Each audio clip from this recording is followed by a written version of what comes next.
Welcome to Qatar. Welcome to the new Doha Debates. The first of a series of 6 debates on problems the world faces today.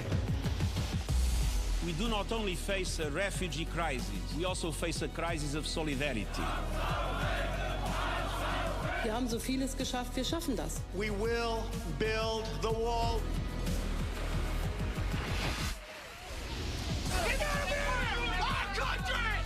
Stay down, stay calm. Those terrorists in Syria holding the machine gun or killing people, they are peaceful refugees in Europe.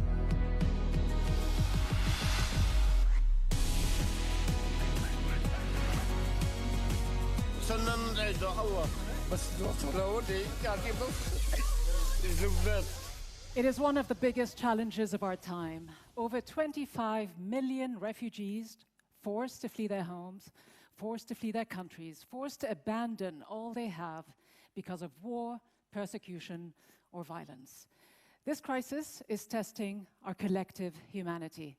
It is also challenging our assumptions about national identity and national security. Can we simply close our doors, close our borders to those who seek refuge and safety, and ignore their suffering, or do we all have a common responsibility to act? Please welcome your Doha Debates moderator, Ghida Fakhry. Thank you very much indeed, and welcome to you all to this first in our series of new Doha Debates. Now, our aim is to take on some of the world's most divisive, most contentious issues, not to amplify our differences, not to simply present a clash of ideas, but to work together in search of solutions. In these new Doha debates, we will be exchanging and hearing conflicting views, but we will also be listening. We will look for what can bring us closer together, not just what drives us apart. Today we are at Northwestern University here in Doha with students from 10 of the top academic institutions at Education City. Before we begin, though, let's go straight to our correspondent, Nelufar Hedayat, who is ready to engage with our online audience. Nelufar. That is absolutely right. I will be watching Twitter avidly to see what you guys have to say. Get in touch with me. I want to know what you think using the hashtag #DearWorld. Communicate with us. Tell us what you think of the panelists, whether something has sparked your interest, whether you agree or disagree, as important as our studio audience is. And the panelists, of course, I really want to know what you think. And I'll be keeping an eye on Twitter and, in fact, reading some of your tweets out loud, live on air. Thanks, Nelufar, and we'll be coming to you constantly during this discussion. And we do want to make sure that this is as engaging, as dynamic, and as inclusive a discussion as it can be. So then, who exactly are we talking about when we talk about refugees? Is it all people who have been forced to flee their homes? Refugees who've left their countries? Is it migrants in search of a better future? Asylum seekers, perhaps? Well, let's look at the facts and figures. 68.5 million people worldwide are displaced right now. Me? I'm one of them. For perspective, that's more than the entire population of the UK. 44,400 people every day, 31 every minute, 1 every 2 seconds risk their lives to flee and find safety. 68% of the world's refugee community is made up of people from countries like Syria, South Sudan, Myanmar, Somalia, and my birthplace, Afghanistan. Those countries make up less than 2% of the global population. And despite headlines like these, refugees often flee to nearby countries rather than go to Europe or the United States. Actually, Turkey, Pakistan, Uganda, and Lebanon accept a lot more of them. Millions just waiting for the chance to restart their lives.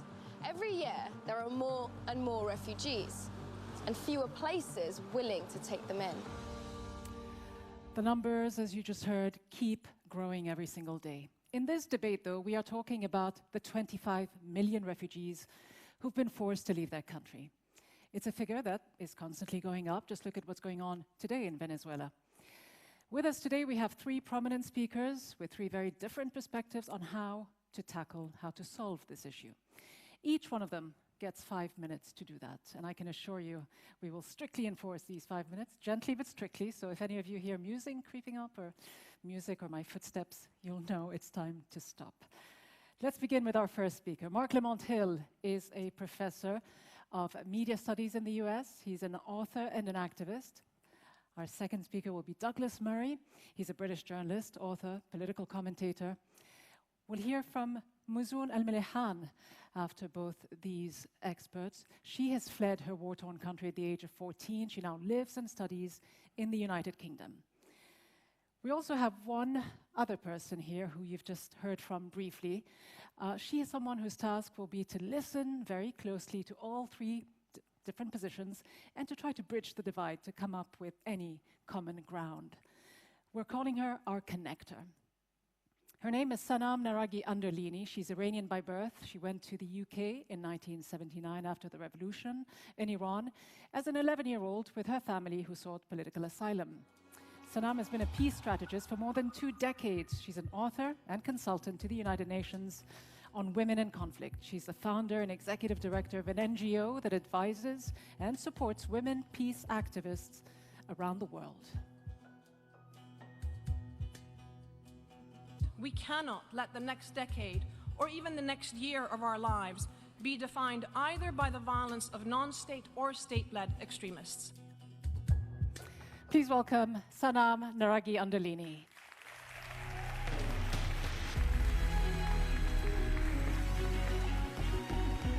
Salam, it's great to have you with us in this new role. You know firsthand what it's like to have to leave your country as a child, to try to fit in a new foreign country, in a new society, to also try to build bridges. Given the extraordinarily strong emotions and arguments on both sides of the divide, how easy will it be to find any commonality, to bridge any kind of divide, do you think, tonight? I'm not sure how easy it will be, but it's necessary because the problem is urgent. Every day that kids are out of school, it's a day that their life is put on hold.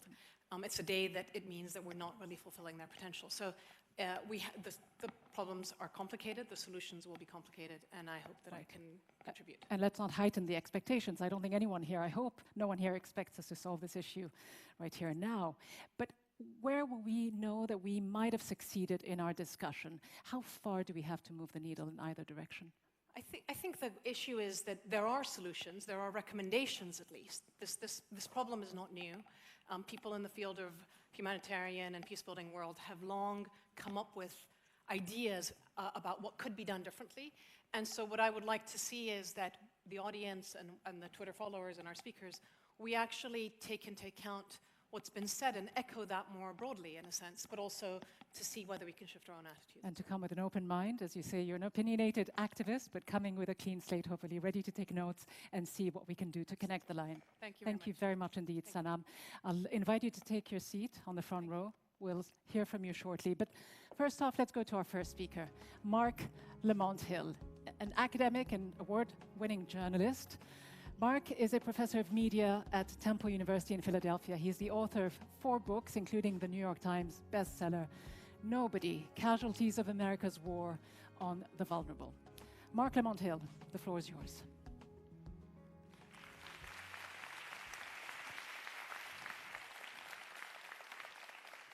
Thank you so much. Good evening to everyone here and watching around the world. I'm excited to discuss this critical topic around the global refugee crisis. As a trained academic, however, I can't just answer a question. I have to say all the things that are wrong with the question before I can answer it. And for me, the question of refugee crisis in the global landscape is itself misleading and problematic. To talk about refugees as a crisis is to ask the wrong question at the wrong time. Rather than beginning with the entirely reasonable question of what do we do with these people who have arrived here, we must first ask an equally reasonable but far more urgent question. What are the social, cultural, economic, and intellectual conditions that led these people to our doors? Before we deliberate about what to do with Mexicans at the southern U.S. border, many of whom assume a de facto refugee status, we must instead consider the trade agreements and exploitative labor practices that actively undermine the possibility of prosperity within Mexico. Prior to wrestling with the question of Syrian refugees, we have to answer the years of American foreign policy, and we have to consider the years of American foreign policy that have helped to destabilize the region. By framing the issue differently, we not only become more intellectually honest, but we're also better equipped to arrive at sustainable solutions. We must address the crisis of citizenship. Today, we very easily and comfortably talk about our respective countries as our homes. We decide, based on the arbitrarily defined borders of the country, who is and who isn't a member of our national community. It's important to remember, however, that the idea of the nation-state is a relatively new one. Prior to the last 150 years or so, our determinations of what made people, who we never actually meet in real life, part of the same community as us, were far more fluid, far more complicated. The difference between us and them, which is so often appealed to when rejecting refugees, is often, though not always, as large as we'd like to believe. To solve the refugee issue, we must first commit to reimagining citizenship in more interesting, dynamic, and practical ways. We must also consider the crisis of memory. Far too often, the people clamoring to close the borders forget that they themselves were beneficiaries of openness, either as former refugees or otherwise desperate immigrants looking for new possibilities in a new land. Rather than closing the door behind us once we've safely passed through the door, we must do the difficult but necessary work of creating sites of safety for those who come after us. We must remember who we are. We must also remember the horrors that have occurred when we have failed to properly tend to refugees. Consider, for example, in the 1930s, when the US and Europe refused to provide refugee status to Jewish brothers and sisters, desperately fleeing Nazi Germany. Our moral failure contributed to one of the greatest atrocities in human history. We cannot repeat such acts of moral indifference and outright evil by failing to remember our mistakes. Speaking of mistakes, we must take seriously the question and the crisis of supremacy. Simply put, we live in a world where we believe that some lives are inherently worth more than others. This belief, undergirded by white supremacy, Orientalism, Islamophobia, and anti-Semitism, allows us to view some lives as worthy of protection and others as disposable. It allows us to see some cultures as compatible with our society and others as an inherent threat to our way of life. This doesn't mean that there aren't real and tangible political and cultural differences that we must consider. We must do that. But even those differences can't be properly understood or reckoned with until we address our core biases. And speaking of biases, we must tackle the crisis of representation, particularly in the media.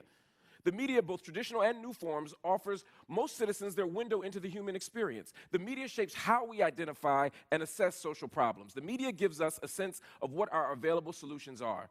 The media tells us whose lives matter and whose don't. As long as we are beholden to a narrow range of corporate media sources, themselves committed to a narrow range of ideas and shot through with the very biases that I just referred to, we will struggle to think outside the constraints of the current moment. So, what do we do? The million-dollar question that all academics hate to answer. We must resist. We must address each of these crises with the belief that organized people can and do defeat organized power. That means we vote, we march, we think, we boycott, we teach, we write, we sing, we debate, all in ways that undermine the current power structure and create the possibility for freedom and safety for refugees around the world. Thank you so very kindly.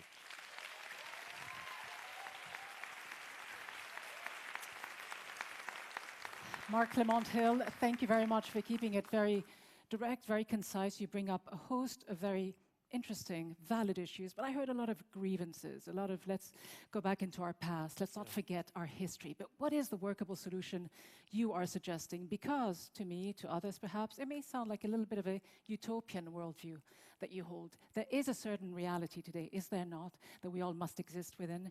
You can't just say we don't want to have borders. We don't want to over-obsess about the idea of borders. Let's move past this, can you? Is that realistic? Not the former, but the latter, absolutely. We can acknowledge the moment and say we have borders. We can't pretend we don't.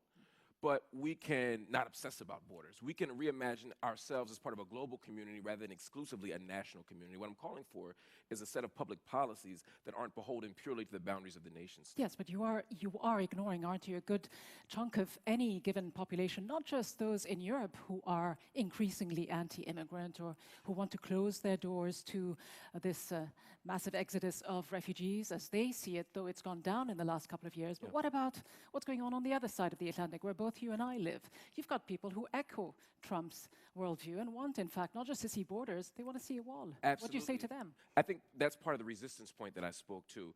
Teaching is a form of resistance, writing is a form of resistance, representing is a form of resistance, would allow people to have access to data that shows that many of their fears and many of the moral panics that are assigned to the immigration crisis and the refugee crisis are in fact not founded in any data. The fear that they're going to come and become terrorists is not founded by any sort of data.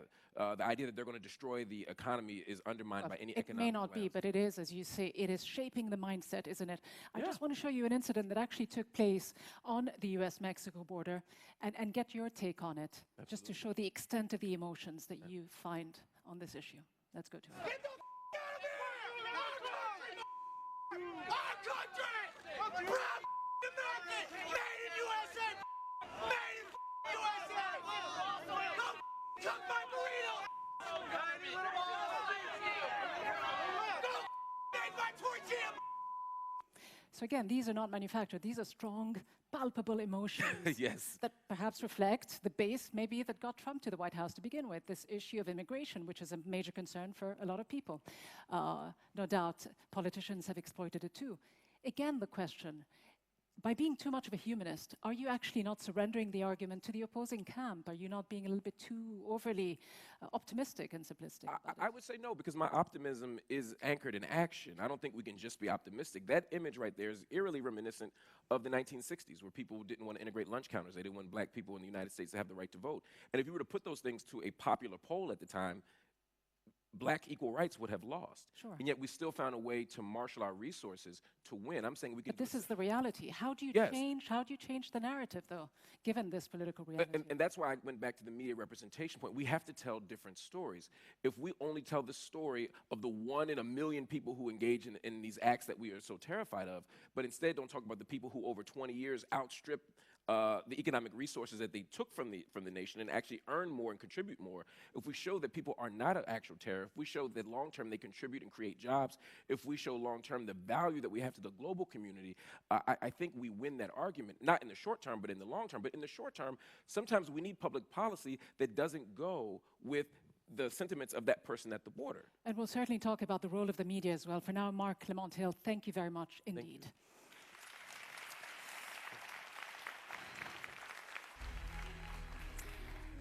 Now, if Marc Lamont Hill's take was all about resisting and pushing back, let's hear from Douglas Murray. What does he think needs to happen in order to best address this issue? Douglas is an award-winning British journalist. He's also the author of The Strange Death of Europe: Immigration, Identity, Islam. Douglas Murray, the floor is yours.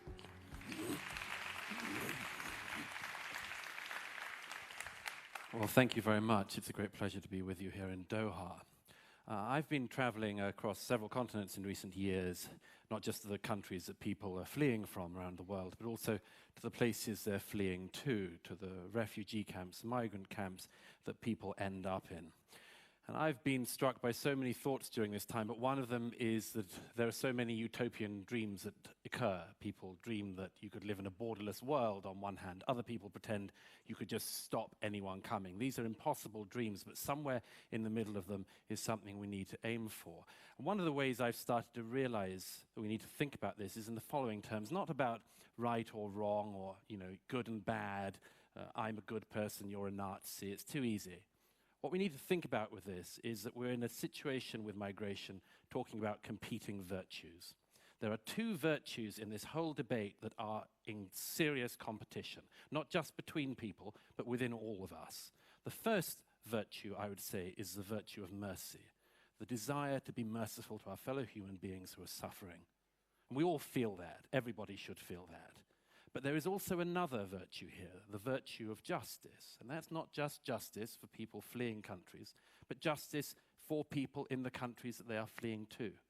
We can't ignore those two parts. We need to recognize that's what's going on here. This is why it's so difficult, and the debate goes down the middle of all of us.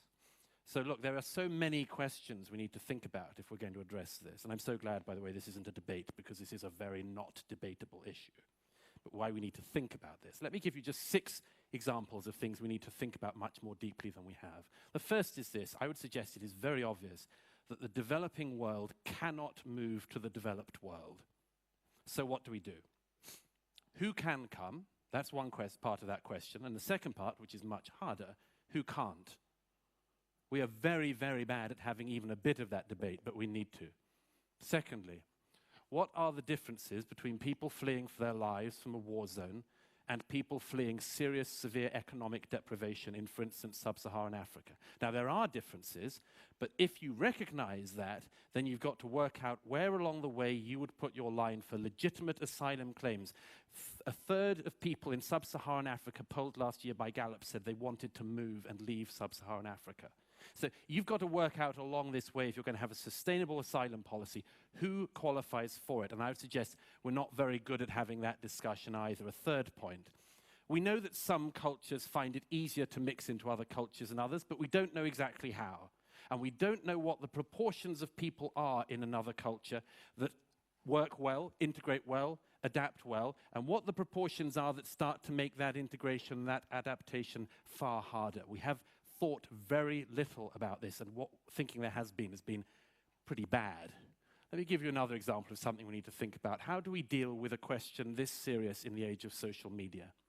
An age when a single photograph of a single person can go all around the world, and everybody sees it, and everybody says something must be done. And their politicians think, I've got to do something. And then they do something, and the public say, no, that wasn't the something we were thinking of. We've thought of something else, but we don't know what. How do we live in that world? How do politicians act in that world? How do we have any form of political leadership in that world? How do we work out what the right thing to do is in that world? Not just in the short term, but in the long term too. I'll give you a 5th question. How do we ensure that we're able to have a serious and deep debate about these issues, and that we're able to allow people to express legitimate concerns and have that debate without those legitimate concerns being dismissed as xenophobic, nativist, and so on? How do we work out where that might be the case? And how do we work out where it's not, where there are legitimate fears? 6th question. How do we overcome fatalism? Fatalism you hear everywhere these days, sometimes in the spirit of optimism. This is the world as it is now. People move. This is globalization. Get used to it. Suck it up. Don't complain. How do we get used to that? How do we deal with that? Now, I've got, rather unsurprisingly, fewer answers than I've got questions. But let me give you just 3 answers I would suggest that we could hold on to as the beginning of a set of answers to this. The first is, hold a very clear line between people fleeing for their lives from war zones and people fleeing economic deprivation. Find and hold to a very clear line on it. If you do not, I predict with absolute certainty that you will continue to erode public sympathy with people who need the sympathy the most, because these things will be rubbed together and elided. So I would suggest, first of all, find that and hold on to it pretty close. Second thing I would suggest, find a broad level of agreement, and there is a lot of this internationally now, that the best way to cope with the most serious situations is to keep people roughly in the area of the country for which they fled. It's much easier to look after them there. It's much easier to get international aid there. My own country, Great Britain, is, I think, the 2nd largest donor of international aid within the regions of Syria. That should, I think, be one of the models for this, that we make sure that we don't have this idea that some people have, that you disperse X percentage there and X percentage there and put these people there. Thirdly, I would say make sure you increase economic productivity in refugee camps. Make sure people have a hope and a purpose and a work life when they're outside of their country. Look, I'm concluding with this, because otherwise the music will get so loud you won't hear me. There are no simple answers to this, because there are no simple questions in this. This whole business does not give itself to sound bites, but it does need a much deeper debate than most of us have been willing to have so far. Thank you. All right.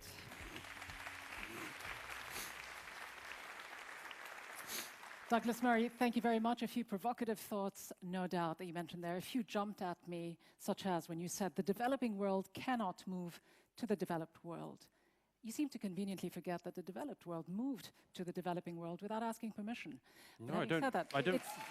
It seems to me as well that this is a particularly Western-centric viewpoint, and a misleading one at that, because you know as well as I do, and the figures show it, 85% of the world's refugees, in fact, settle in neighboring countries in the Middle East, in Africa and Asia. They do not rush over to Europe. Sure. You'd make a big mistake if you think I hadn't heard of colonialism. You don't seem to address it in any way. And I'd also suggest, by the way, that I don't know how long we're going to go on about colonialism for. I'm happy to do it as long as you like. But let me just... Don't we have to be factful, though? Don't we have to be But also, don't think, if I may say so, history? that colonialism was just a Western thing. What was one of the largest and most significant empires in history but the Ottoman Empire? Do we say that Turkey has to do something like the West to deal with That's this? not the issue. You brought up colonialism. You are talking about the Western view that they should stay where they belong. I'm saying that it seems to me to be much wiser that if you have a very large humanitarian crisis in, for instance, Syria, you try to make sure that people remain in the area. This isn't say all of them, but it is more likely. I absolutely agree they do. I've seen it firsthand. Look at Turkey, 3.5 million refugees. Look at Lebanon and Jordan per capita. What the I'm countries that have suggesting the most. to you In is, fact, in Lebanon, you've got 1 in every 4 person living in that country is a Syrian refugee. Absolutely. So to suggest they're not doing very much is just being misleading, being dishonest. Believe me, I'm not being misleading. And I said from the outset that I agree with the point that most refugees remain in the area. And I said that I think that that's a good idea. I'm suggesting to you that I think it's better that people, for instance, fleeing Syria, end up in the countries around Syria in order to be able to return to their country than putting them in Norway. But they will return. You are suggesting that they don't want to return. Who in their right mind, if they had the option, when did I say we will that? hear from a refugee, if they had the option to return, of course they'd want to return. I didn't say they wouldn't. They leave everything behind. But you seem to also be oblivious to another important fact that I just want to throw at you before we go to a video clip that I want to show you. It's what about the moral responsibility, though, of Western countries that have contributed to the destabilization of the region, the meddling, the military interventions, not to mention the arms sales that continue as we speak? What about that? Do you want me to answer that? Okay, I'll answer that one frankly. Nobody denies, for instance, the disaster of Iraq. But who are the people who intervened most in Syria? Isn't just Iraq. Hang on. Let me answer it. Who intervened most in Syria? It wasn't America. It wasn't Britain. It's Iran, Russia. It's, among others, countries, including the one we're in and others around the Gulf here. Before we got to Syria, we had Iraq, we had Libya, we had many countries in this neck of the woods were much more involved in the Syrian civil war than my country was. Well, you're also so do you want to take some responsibility for that? Do you want to take more refugees here in Qatar? Do you want to take more in the Gulf? No one is immune to any sort of criticism. But we're talking about I'm glad to hear the Western countries, the British countries, the British countries. What did Britain do in Syria? We're talking about these governments that you seem to suggest should be immune. No, when did I suggest that? Absolved of any responsibility. When did I suggest that? I want to get to the other point that you make, and it's an important one, Douglas Murray. You suggest that we need to actually balance between two very important virtues, two important concepts of mercy toward the refugee and justice towards your own citizens. Let's take a quick look at this instance involving refugees. Do you send anyone for us?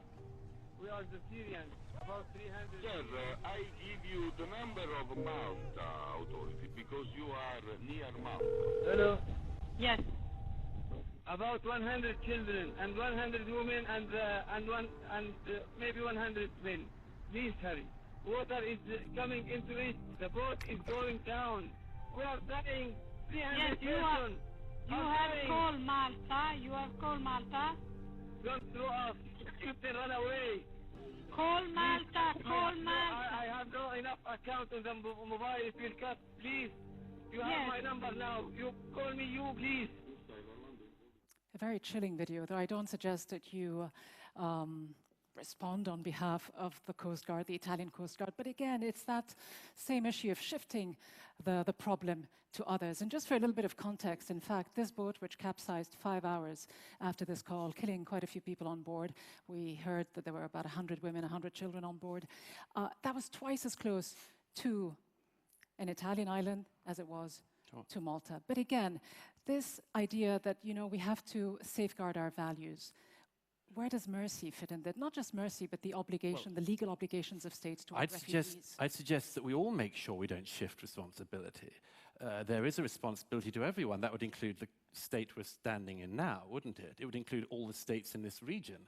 It would include the brother states. It would include the Ummah. It would include everybody. It wouldn't just be the Italians. Now, the Italians, by the way, and let me just finish this point. That's a valid issue, but let me respond to it. Let me finish the point. The region, it's a valid issue, but unlike the European countries, allow me to just make this point, unlike the European countries, I'll respond to 2 points. They are not parties to the 1951 Refugee Convention. So conveniently. The obligations are, well, it's just a fact. Conveniently, isn't it? But I'll let you carry on. But this means that countries that are signatories to the Refugee Conventions get more blame and more assumption that they are going to have to hold more of the burden than countries that didn't. And I'm suggesting to you that nobody should be able to absolve themselves from blame. But if you go to Italy now, and I don't know when you were last there, but it is not the case that this is going well in Italy, either for the migrants who are arriving or for the Italian population. Isn't it because the resources are not being poured into this? Let's face it, the policies are not there, the resources aren't there. I see these people when they arrive, I follow their stories. It is not the case just that they don't, you know, the local populations in Italy I've been to Lampedusa, I've seen the boats coming in. The local populations are extremely generous. They are extremely kind to the people. Most of the populations in Europe, let's just not have this idea that Europeans are somehow incredibly cold-hearted. Countries in Europe have taken in a lot of people, and they are trying to deal with a very big problem very swiftly. Just putting the numbers in context, let me just mention this very briefly. 3 million people sought asylum in Europe between 2015 and 2016. That's a fraction of the population of Europe, which is 508 million. And Germany and Sweden took in 3% of the population in 1 year alone. So we're not talking about negligible numbers, and you shouldn't pretend that we are. Not across the board, certainly. Douglas Murray, thanks very much. Thank you. Thank you. Good luck. All right. This is where hopefully we'll have less pull and push. We have with us someone who has lived through it all, someone who can present to us what it means to be a refugee. Muzoon Almellehan is a refugee from Syria. After the outbreak of the civil war there, she fled with her family to neighboring Jordan and went from one camp to the other. She was just 14 years old at the time. Muzoon now lives and studies, as I said earlier, in the United Kingdom. Muzoon.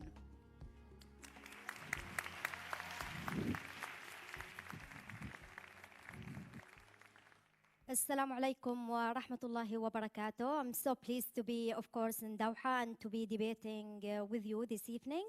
You know, education gives hope.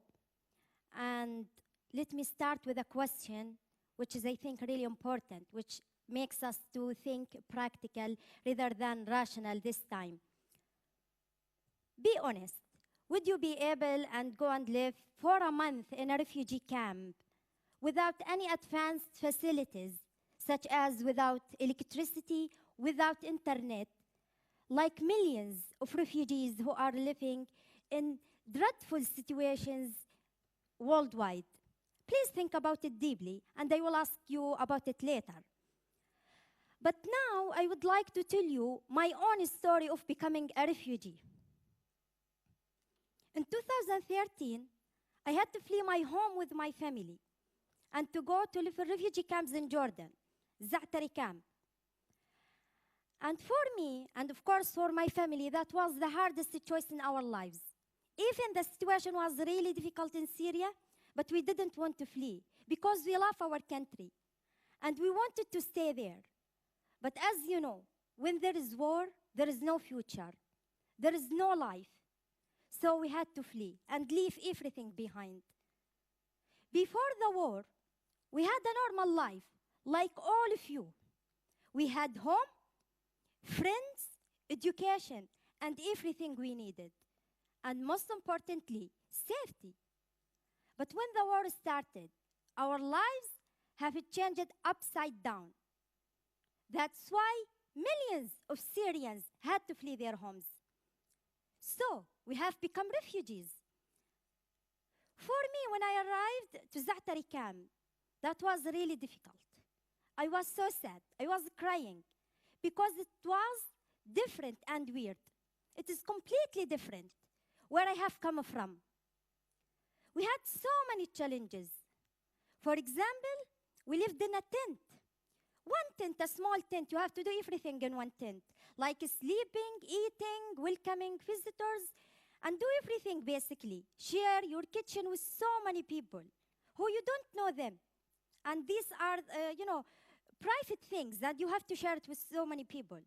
Bringing water from a distant place. As Muzoon, I have grown up and I love education so much. Education is a fundamental part of my life. It means so much to me. I cannot live without education because I believe without education I cannot do anything in my life. I cannot achieve anything and I cannot be a good person to my society and to myself. So my only concern was about education. I was thinking if I can find a school in the camps. And once I found it, I found hope. But unfortunately, I saw so many refugees. And of course, because they had so many difficult experiences, they lost hope. And they felt it is not important for us to be educated. But at that moment, I felt there is a responsibility. As I believe education is important for me, I believe it is important for each individual who is outside Syria right now and has an opportunity to go and be educated. They must use those opportunities and be educated. Because without education, that would be disasters, not only for my own country, but for the whole world. Without education, we cannot achieve anything in our lives. So that's how we started being an activist, going from tent to tent, convincing people to be educated and to have their knowledge and to have access to their rights. Do you know why? Because it is not our fault. I didn't make the war. I was just 13. Even when the war started, I was 10 or 11 years old. So I didn't want to see my country to be destroyed. Syria means so much to me. I can go back today before tomorrow if the situation would be better. If we could access our rights again, and we will be able to have, our full rights and to have safety, of course. But sometimes you are forced to. Unfortunately, most of us think about refugees just as numbers. But behind each number, there is a story of hope or maybe sufferings. But all those people are human beings like all of us. But the difference that you label you as citizens and they label us as refugees, that our circumstances are different. Why we label them and sometimes judge them in a negative way at the time those people want hope? They fled difficult situations just because they believe in a better life and to build better future for them and their children. That's why I fled my home. Not because I don't like my homeland. I have never ever thought I will leave my country. I love it so much, but I had to. It wasn't my choice. So my story is only millions of stories of those refugees who we have to think about them deeply and just know the reality. And what we have to do is to know about refugees as individuals and those people who can do something. So please use your advantage circumstances to help them, reach them out, and try to give them hope and opportunities. Push your governments and let them welcome those refugees. And I believe that international community and policymakers can do so much because they have the responsibility too. Thank you. Rather than talking about refugees as numbers, let's talk about them as human beings, and there is an unchangeable fact that we all are human beings and we deserve the best. So thank you so much. Thank you very much.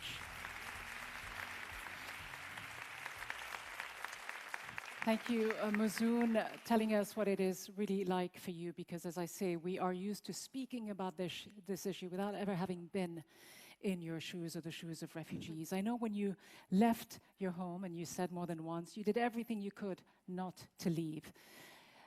Of the few precious belongings you could take, you in fact chose to take books. How empowered has that made you feel? Do you feel that in addition to being a statistic, a security burden to some, there's also the social dimension of things, in that if refugees were more highly skilled, better educated, they'd be more welcomed? This is such an important question. Thank you so much. You know, at the moment that we had to flee Syria, my dad just asked us actually to carry the most important stuff because you have to walk for a few hours and you cannot carry, you know, everything you have in your homeland. So at that moment, I thought about the most important thing in my life, and I realized it is education. I was so sad to leave my school and everything, but I said these books might be my hope in my new homeland, which is the camp. And today, just very briefly, if we can, your life in Newcastle in the UK. You've settled in, you fit in a multicultural setting, at least within your own school, is my understanding when you were studying there. To what extent do you feel that those people relating to you in a Western city like this are able to look past your hijab, look past your ethnicity, your culture, to see you really for the human being that you say you need to be looked at as? As a person, I believe that humanity has so many in common rather than differences. So I believe that our differences can teach us so much.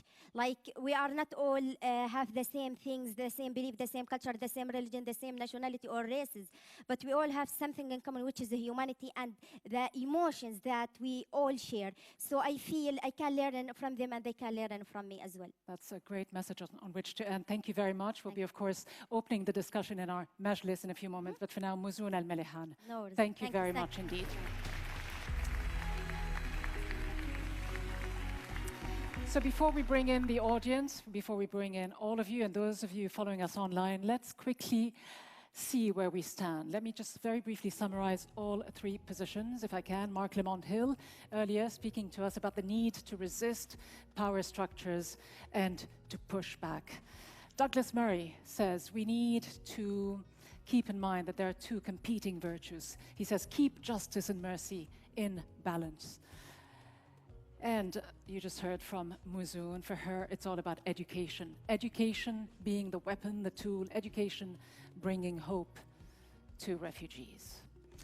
Now is your chance to weigh in on the statements you just heard here and online. As I say, just go to dohadebates.com.vote. You each have 100 points at your disposal. You can assign them to the speaker of your choice. You can choose one, you can choose two or three, and divide the points up as you wish. Please start by allocating your points now, if you can. In the meantime, Nelufar, tell us what is going on online, what the reactions have been so far. Ghida, thank you very much. Yes, people are definitely sharing their thoughts with me on Twitter. I've got a lot to get through here, but before we do, it's important to hear what you guys think and the vote as is being cast in this room and online, as Ghida mentioned, dohadebates.com/vote. But I want to know your opinions and thoughts about the compelling argument that our panelists have made. What do you think? Do you agree or disagree? What's really got to you? And what are you hoping will be said going on? I just want to read you a couple of the tweets that we've had so far. So we've got one from Rurur, and he says, #Dear World, stop judging those who forcibly had to seek refuge in your country. The refugee crisis should be viewed and dealt with from a completely different angle by governments and citizens of host countries. And then there's another perspective here, offered by Stephen Eckner. He says borders are not arbitrary. They are the result of somewhat contingent historical processes. These define national identities on which the social cohesion of the nation depends. Changing these should be done with great prudence. So in a way, echoing a lot of what Douglas Murray has said. Just to remind you again, you can vote online right now. That web address is dohadebates.com/vote. We really want to know what you think. Which idea, which debate, which discussion really moved you guys? Ghida, actually, one thing that I noticed on Twitter, people engaged a lot with what you said directly to Douglas Murray. I think you made the point that you said you must be forgetting, you said, that the developed world moved into the developing world without their permission. That's got a lot of tweets, GIFs and memes that have been circulating online. So we've got a lot of engagement. I still want to know what you think. Twitter, #DearWorld. Get in touch with me and I'll read your comments online. Ghida, thanks back to you. so much, Nelufar. Very interesting to hear. We'll come back to you, of course, a little later, but I understand we have the results. Let's put them up and see how the different statements have played out with our audience, both here and online. Do we have a clear winner, so to speak? Well, we've got a couple of positions that got more than the third one. Resist, power, pushback. That was Marc Lamont Hill. That's almost 40% of your votes. Then education. Education, hope. What we heard from Muzoon, about 34.7% of the vote. And keep justice and mercy in balance. Some people have bought into this argument, Douglas Murray, some haven't, as you might expect. But quite a close call, though, I have to say. It wasn't like one statement or one argument won over everyone's votes. So that'll be very interesting to discuss and debate in more detail in a minute or two. Let me now bring back our connector and invite her on to the stage. I know, Sanam, Naraghi-Anderlini, you've been taking notes, you've been listening very closely, seeing, you know, what you can make of all these arguments and which one fit best in our world today. So let me invite you to the stage to share with us your observations. Sanam.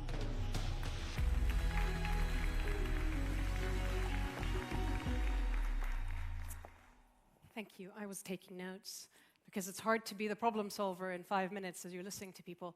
But to begin with, I just wanted to actually acknowledge something. Muzoon, your story resonates with me. 40 years ago, I left with a suitcase and some school books.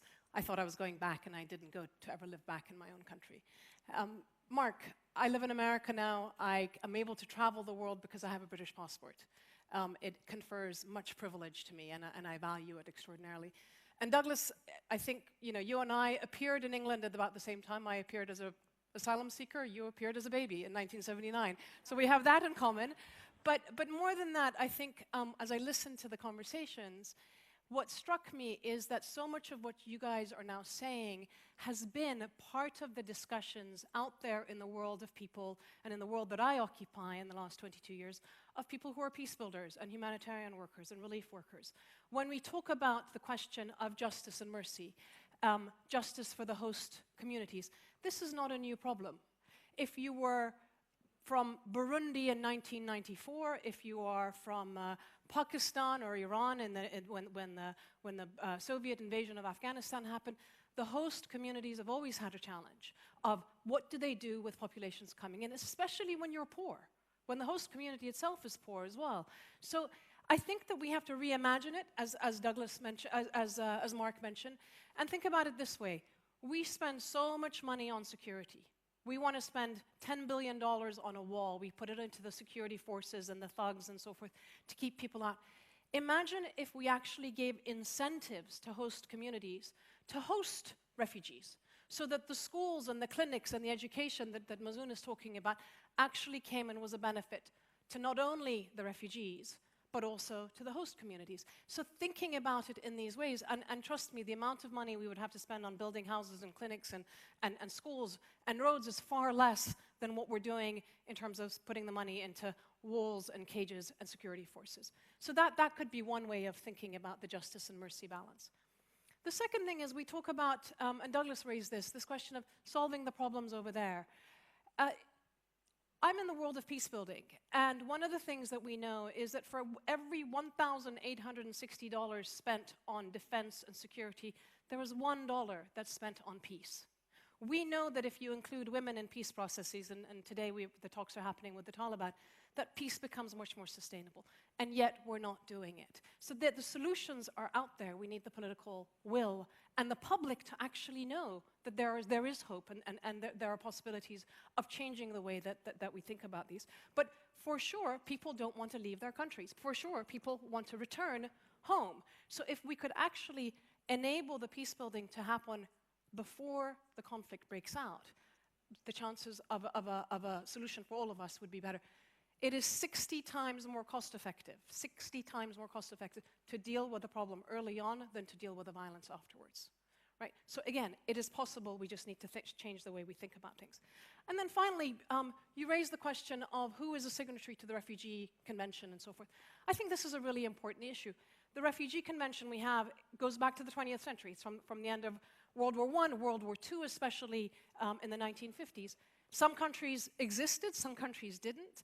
Some countries signed. Turkey, for example, recognized refugees as Europeans because those were the refugees who came at the time.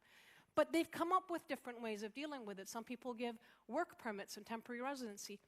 it's time for us to reimagine some of that, because again, when you seek asylum, you really can't go back to your own country.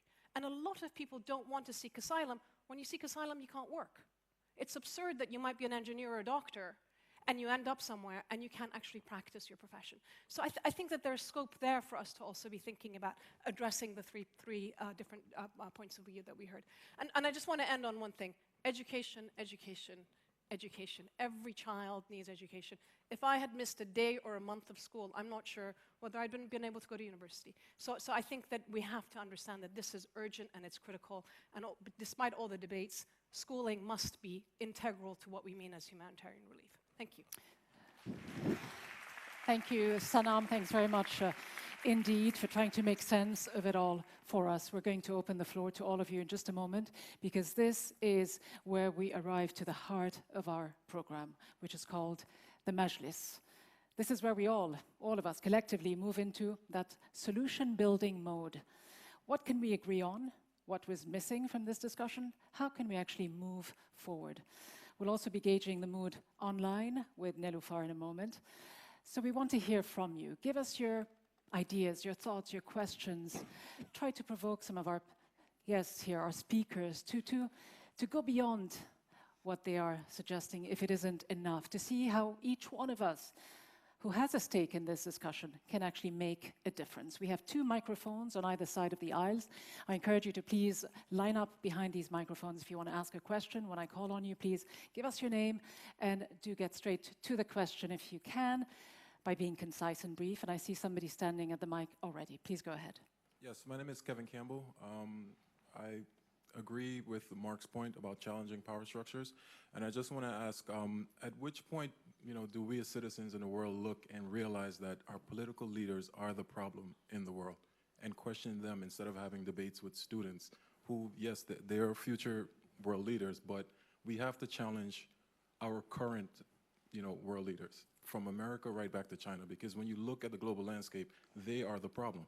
They are the ones starting the wars. They are the ones that's causing refugee crises around the world. Thank you very much for that question, Marc. I think you make a... I think you make a profound point, especially the part where you agreed with me. I think, though, I would push back just a bit and say that I'm not sure political leadership is the problem. I think they're a symptom of a problem. It's our fundamental political system. It's our fundamental relations of capital. It's our taken for granted assumptions about how the world should work that often shape the type of choices we make for political leadership, or the types of responses we have to political leadership that we don't choose. And we often, in many parts of the world, are forced to deal with forms of political leadership that we don't choose. So for me, I think the question becomes, how can we, again, and I know it can become a bit idealistic at times, but I think we do have to imagine new possibilities for how the world could work, whether it's borders, whether it's what economic mode of production we're going to appeal to. It's how we're going to imagine the role of one nation versus the other. It's about reassessing the global landscape and saying that the West can't always be the animating force behind everything that happens. I know we're going to have a debate about that to some extent, about why that's the case. But I think at the very least, we have to reimagine the relationship between colonizer and colonized, between East and West, and between even those very labels. I think in doing so, we may be able to produce new mindsets which will allow us to demand different types of political leadership. Otherwise, you'll overthrow one government and replace it with another, and we've seen that story many times. Let me go to another question, if I can, and come back to our panelists. Let's get another question, but please be as brief and concise as you can be. Thank you. Thank you very much. I shall try. When I'm not in Doha, I'm dealing with refugee and humanitarian issues in crisis and conflict zones. I'll be back in Afghanistan in 2 weeks' time to monitor the, let's call it, so-called peace process, and especially the conflict situation and the parliamentary elections.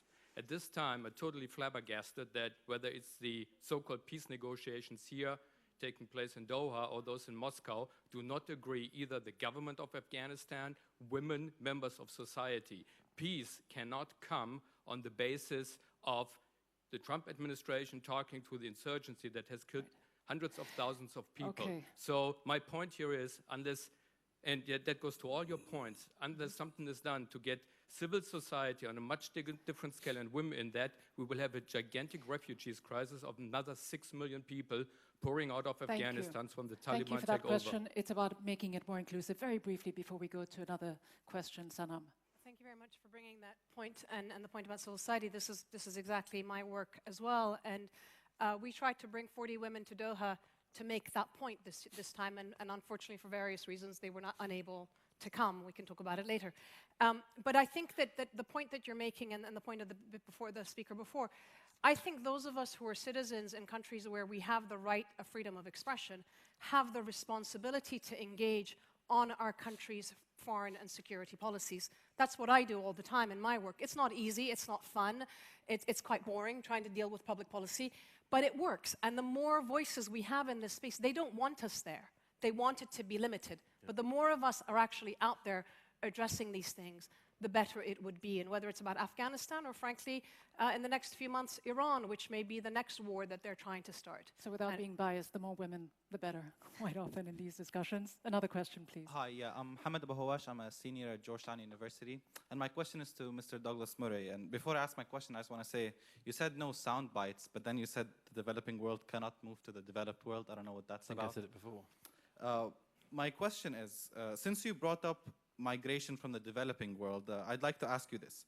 Every year, the developed world sends about $300 billion of aid to the developing world, but the developing world sends back trillions in debt repayments to the developed world. Now, don't you think that this is the main reason why migrants are moving to Europe? Because money is moving out of the developing world. Wealth is leaving the developing world and moving to the developed world, to build on what Lamont Hill said. Don't you think this is why people are moving to the Western world, to the developed world? Well, no, I don't. Again, I repeat the fact there are no simple answers. And if it was simply the fact that you could, I don't know, do a debt default or something and solve the whole migration issue, then that would be great. But it just isn't the case. You think that if for instance, all African countries were allowed to default on debt, that they'd become burgeoning, flourishing societies? You think that the problem across, for instance, sub-Saharan Africa isn't just unbelievable greed and theft by politician after politician? You think that if you just wrote off the debt, that would stop being an issue and everyone would become transparent and clean in their dealings with money? I mean, the problems are much deeper than this. They're much deeper than just a simple solution like that. As, if I may just add quickly to the previous two comments, the late, very distinguished American diplomat Daniel Patrick Moynihan had a wonderful rule he came up with, known as Moynihan's Law, where he said that human rights, claims of human rights violations often happen in exactly inverse proportion to human rights violations. That is, you hear about them in the countries that are most free. And before long, you can end up with the presumption that the most free countries are the ones who are most abusive of human rights. And this happens with the case when we talk about our leaders and the ones, it's all very well. We can talk about the Trump administration, we can talk about the democracies and so on for all we like. We can all make criticisms, and we all should. But, okay, briefly, Mr. Putin, what are you going to do about him?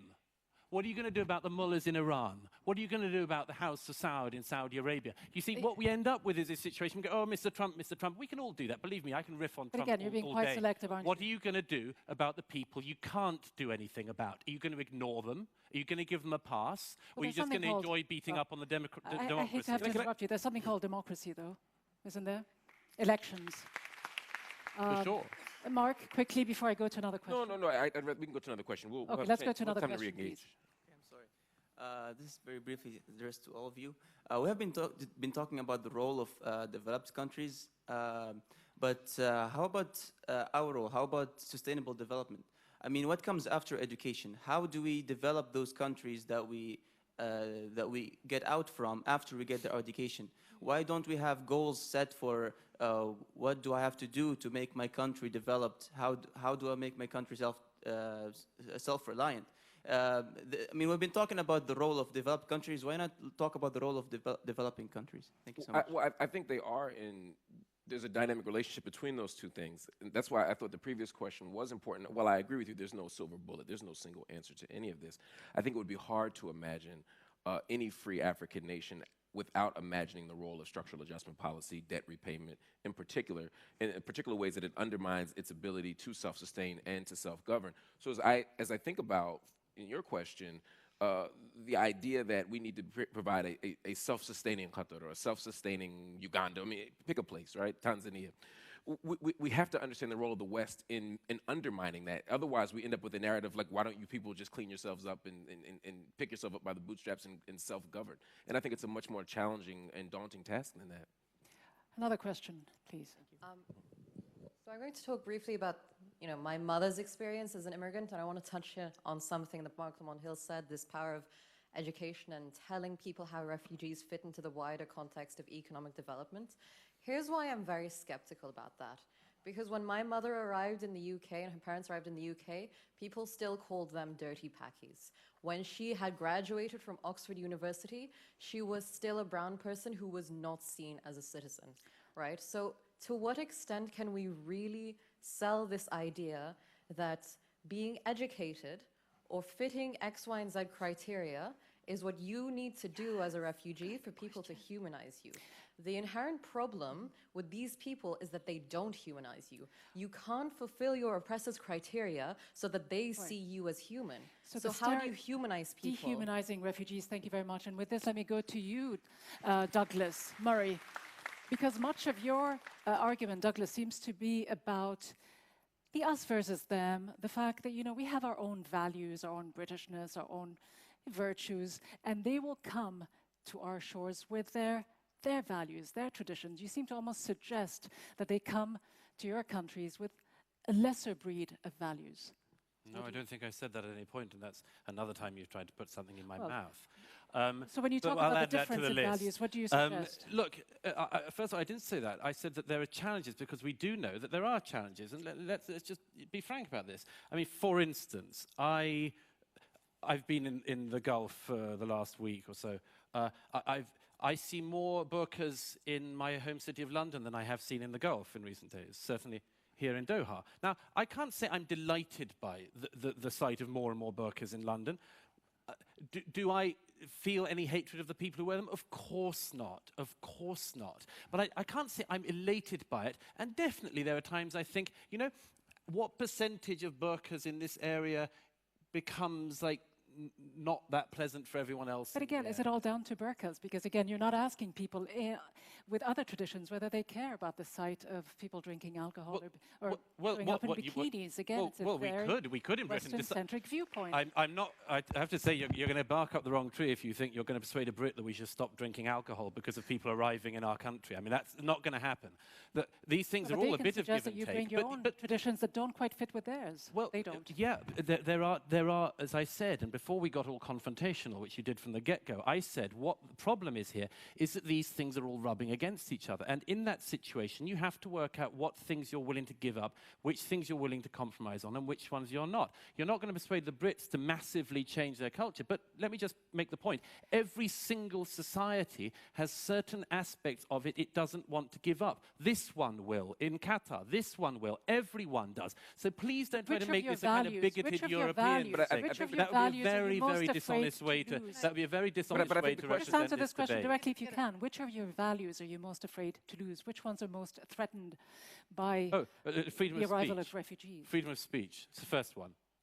Oh, you think that's not a problem? I mean, you think that's not a problem? But you think? Sorry, no. Let me pick up on that. Let me pick up on that. It's very easy to snigger. It's very easy to snigger about this until you've had friends shot in a newspaper office. It's very easy to laugh about that until it's happened to people you know. Right, but could you see how the very same discourse of anxiety or discomfort around seeing hijab could lead to the very same outcomes as yours for free speech of the press? In other words, the same discourse that says, well, I'm a little, of course I respect your religion, but I'm uneasy when I see it performed in public in a certain way. That leads to violence. That leads to I don't think that does lead to it. But really? Let's look at the solutions here if you have one for us. I think we have to think about values, freedom of speech, absolutely. Why are we supporting, I agree with you, Putin and others are a problem as well. But we also, as a British citizen and somebody who's a resident in the United States and a taxpayer in both countries, I am frustrated by the fact that we are enabling the war in Yemen, and we have made billions and billions of dollars in weapons sales to those. So those values, if we believe in human rights, that counters those values. On the burqa question, as much as I also, especially as somebody who in Britain, as our colleague over there, despite being there 40 years, I would still be told things like, your English is good. That happens occasionally sometimes, which is an indication of you know, you're not quite one of us type of thing. And I am Muslim by birth, so by definition, I'm probably British Muslim as well. I don't like to see the burqa and the niqab either, but by the same token, I look at it and I think, well, does it really bother me? What does it do to me? I don't like people covered in tattoos either. I don't like a man in a skimpy Speedo on the beach either. That doesn't appeal to my sense of aesthetic either. It does disrupt the social cohesion that Douglas is talking about. There's an element of like, we may not like it, but actually freedom of expression and liberal democracy does mean that we have to think about, as long as their human rights doesn't butt up against mine or yours. I think that is the issue. That if they start telling you or they start telling me, then there becomes a problem. Muzoon, how do you look at this discussion? I know you don't like to be sort of dragged into anything too political, but how do you look at it? Okay, so basically it is so interesting to hear different views, but I would like to add a very important point that when I go to a different country, that doesn't mean I will impose my culture or my belief on those people. You know, everyone has different things. Like I have my own faith, I have my own nationality, I have my own culture that, you know, is part of my life. You know, I cannot change it because I was grown in this way. So if I respect myself, if I respect my identity, I don't want to change it. But at the same time, I have to respect others. So like, for example, when I am in the UK, I saw different people with different styles, with different beliefs, with different opinions. This makes me, you know, kind of interested in knowing more. Like if I will, you know, in my class or in my seminars or lectures actually in the UK, if I will go to somebody and tell them, okay, you have to be a Muslim, for example. This is wrong, you know. I believe in something that if you live in a society that has differences, you can learn so much and you can create and have so many advancements. Because if we all are similars, we cannot, you know, have deeper insights. And I believe in something as well. You know that if you don't want to change something part of you, no one can impose you to change it. For example, if you don't wear a headscarf, for example, I cannot come to you and force you because you are convinced that you don't like to wear a headscarf. So I cannot go to you and tell you, no, you have to. No one can force you on something if you don't want. Right. So if I live in the UK or I live in Doha or I live in Syria or any part of the world, we can work, you know, cooperative work where we can create from those differences something really helpful for all of us, not for individuals. And look, okay, refugees are coming to steal opportunities, or refugees are coming to change, you know, specific terms in our societies. No, that doesn't happen because each person has, you know, something special. Like I have my special identity and they have theirs, and they have to respect that. And that I agree with you. I think that's the kind of pluralistic vision we should have. It's the kind of multicultural world I'd love to live in. I think you're right. I think the problem is oftentimes when refugees enter spaces, particularly in the West, we see their culture as corrosive. We see the very presence of Muslims as a challenge to our identity. We see the very presence of brown people as a challenge to our national identity. And as such, we worry about it and we have a collective panic about it. And I agree with you. I also don't like lots of tattoos or Speedos at the beach. But the difference is the way that is understood as a public performance is very different than the way we understand Islamicity or Muslimness in terms of the way we frame it. I'm gonna just 1 second on this Islamicity and Muslimness. I think we have to be very, very careful about some of the sources of extreme fringe sort of sects of Islam that have become dominant and have become the way the West understands Islam. Right. It is not. Most Muslim societies, at least until 20 years ago, were very synchronitic. People lived and agreed. So it is, and it comes to the. I wasn't saying Islamist. I wasn't saying. It comes actually to some of the geopolitics, because a lot of this is unfortunately Saudi funding of mosques and so forth across the world and in England, and that sort of entering into our political discourses in ways that we haven't understood. Oh, absolutely. And people saying, oh, this is Islam. It is not. Right, and they have an anxiety about a particular form of fundamentalist or political Islam. I agree with you. My only Extremist, not fundamentalist. Sorry. Sure, fair point. Fair point. The words matter. That's an important distinction to make. I concede that. I guess my point though is not much different. It's just to say that in the West we have a particular fear of that, and it shapes how we respond to the refugee crisis. Is there an over-exaggeration, Douglas, do you think, in the West, this fear of Islam or anything that looks so different to us? No, I mean, the society I'm from is one of the most pluralistic and diverse societies on earth. You couldn't get a larger range of people of different backgrounds and ethnicities and languages than you have in Britain. And which is why, once again, if I may push back against this thing you are pushing, which is that these are sort of uniquely bigoted, unwelcoming societies. Not at all. The evidence on this part of the stage would suggest that Britain is not, If for anything, instance. I'm giving you the chance to tell us, from your perspective, what you find threatening or not about refugees coming to England. Let me answer that by broadening, if I may. My suggestion would be, if we're to arrive at any kind of common understanding on this, is that we agree that, for instance, where there are people who pretend that everyone who arrives is a terrorist is barking mad, okay? We can agree with that, but don't laugh at people with serious concerns about serious security concerns either. Because, like what? Well, because you know, we had this in 2015 when certain officials in Europe said the likelihood that anyone coming on the boats among the 1.5 million people who arrived in Germany are going to be violent in any way is total, you know, xenophobic fantasy. And everyone laughed until people started letting off bombs, until, like in Ansbach in Germany, they just had a suicide bombing outside a wine bar. And it just stopped being quite so funny. So all I'm saying to you is, you can agree with me that people who say that most people arriving are going to be violent are ridiculous. Yes, but also don't claim it's ridiculous for people to have serious and sincere concerns about what is happening. Because if you do, there's no way anyone's going to arrive. And that is the reality. Absolutely, Mark. How do you deal with this? It is a reality. This is, you know, it's the a way reality. some people feel. No, it's a reality that people have sincere and serious concerns. It doesn't mean that the serious and sincere concerns are rational or well-founded. And I understand the idea that this often comes from the extreme, but in the United States, that extreme is the White House. Yes. Right? So, Donald Trump himself has been very clear in articulating the particular danger that Syrian refugees bring, despite the fact that they're vetted, despite the fact that they spend time in resettlement centers, but despite the fact that they're actually statistically much less likely to engage in acts of terrorism. And it connects the Brexit propaganda again, just to scare people toward this is, again, having lived as a Brit living in America right now, my children were in a lockdown mode at school. They teach them lockdown, right? So that in case of gun violence, your 6-year-old, your 10-year-old, your 18-year-old is taught to go into the corner of the room because of gun violence. The gun violence in America, the terrorism, as we see, is not coming from Mexicans and Latinos and Syrians and Muslims. It's coming from white men, overwhelmingly.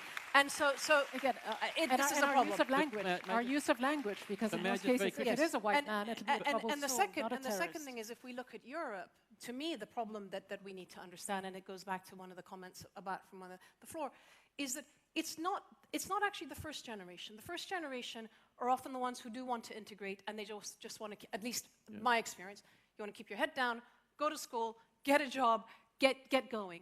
It is that second generation that has grown up, born and grown up, and feels a sense of unbelonging because they're not reflected at all in the education, in the history books, in the art, in the culture, and they are demonized. And that's the community we have to be dealing with and recognize, Douglas, and that's the pluralism that none of our societies. I know you have something to say before I go to Nelufar. We do have to address that.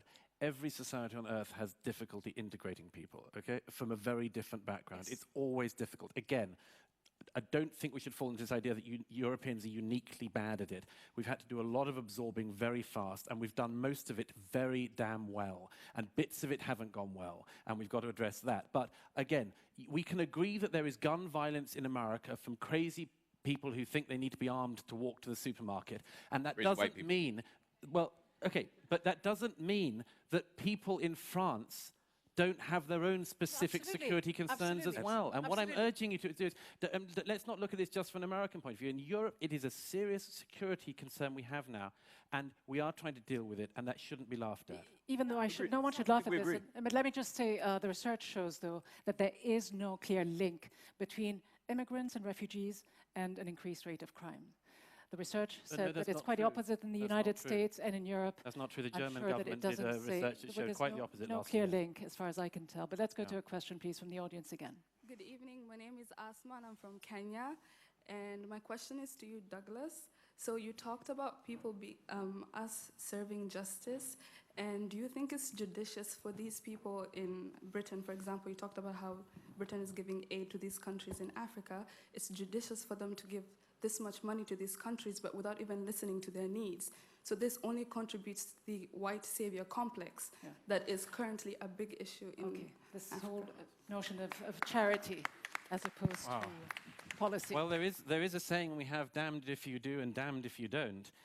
If it's the case that if we don't give aid, we'd be accused of not giving aid, and if we do give aid, it's a white savior complex. I mean, we can all give aid better, for sure, and I just gave, in my opening remarks, what I think was a serious suggestion for one very good use of aid, which is to prioritize it in the region and in the neighboring countries of places people are fleeing from. But I mean, as I say, I would refuse as well to see the multifarious problems that exist in your own home country and sadly across the continent of Africa. I refuse to say that that's, because of foreign aid only. It's so many things. So many things have gone wrong there, and you know that better than I do. Nelufar, let's go to you, please, for your thoughts on what's going on online, the questions that are coming through. Yeah, Ghida, the online comments are heating up just about as much as it is in the studio here, actually. I've got a couple of interesting comments that have been made on top of what Douglas has been saying, actually. So we've got one person who's asking, how do you integrate into a society that, due to xenophobia, undermines and undervalues your abilities? Surely the responsibility of integration is mutual. And that's a question for our panelists. I've got another one here, if I can find it.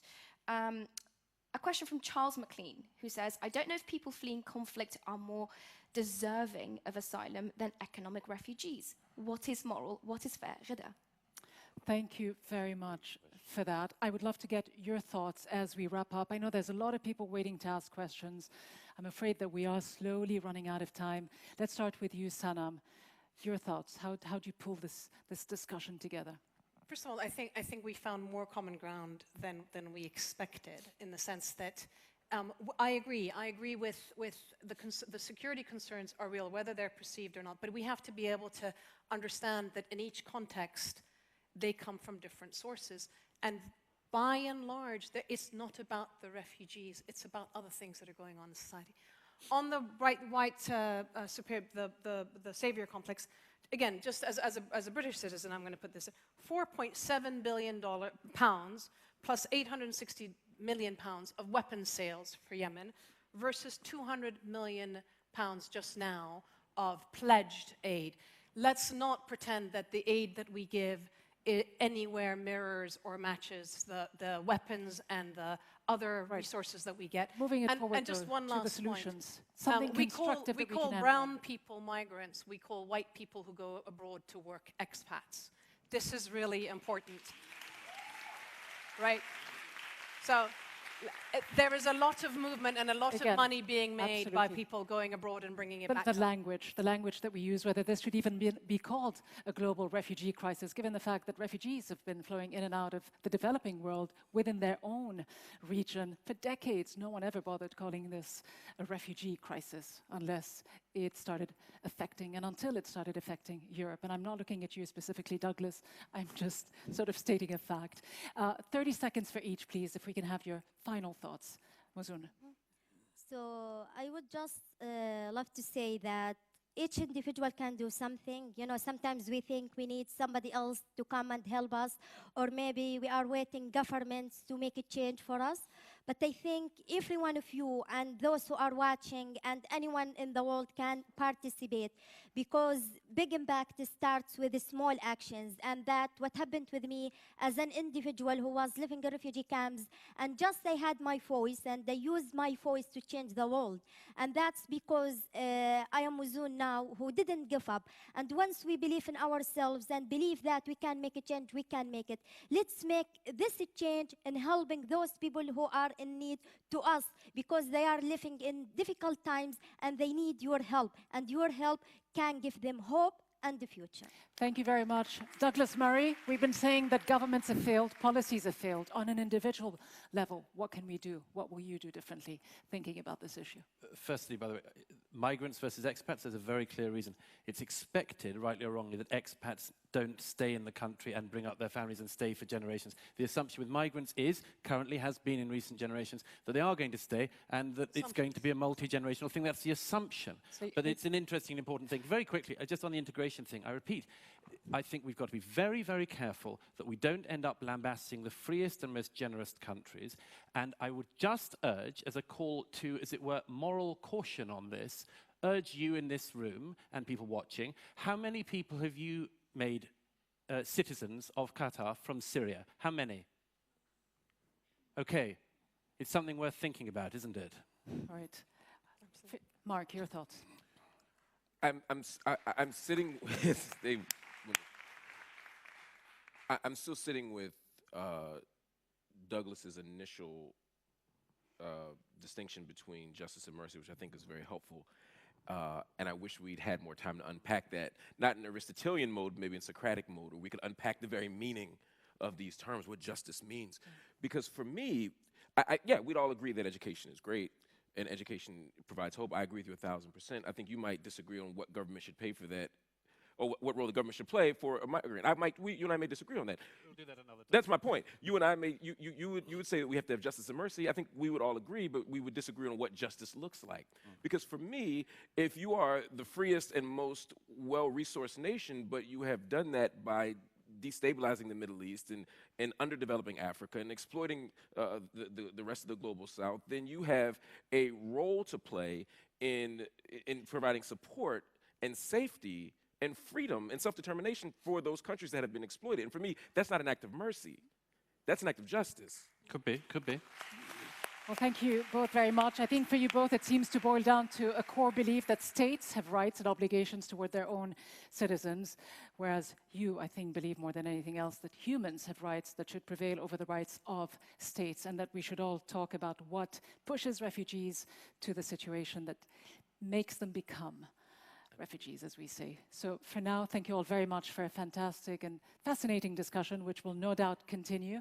Marc Lamont Hill, Douglas Murray, Muzoon Almellehan, and Sanam Naraghi-Anderlini, thank you very much indeed. Thank you. And although I know many of you would like to ask questions, I hope we will continue the conversation online. Thank you all very much for being part of this first debate. Thank you to all of our guests here, the students at Northwestern University, and thank you as well to the Qatar Foundation. We hope that this debate has brought us a little bit closer in the way that we deal with this issue and actually think about this very complex problem. Let's all continue this conversation if we can online on Twitter. You can also join us on Instagram, Facebook, and YouTube. And let's all remind ourselves what Muzoon said earlier, that we can all make a difference. Significant change always begins with very small acts. Let's make a commitment now. We can do so by using the hashtag #DearWorld at Doha Debates. And for our audience online as well, please share with us what you have committed to today with the hashtag #DearWorld, and make sure to post outside on our board the Twitter message that resonates most with you. Thank you very much again, and we do hope to see you at our next Doha debate, which is on April the 3rd, where we take on another challenging topic, and that is artificial intelligence and the inequality that that creates. Until then, from me, Ghida Fakhry, and the entire Doha Debates team, thank you very much for being here. All right, guys, thank you.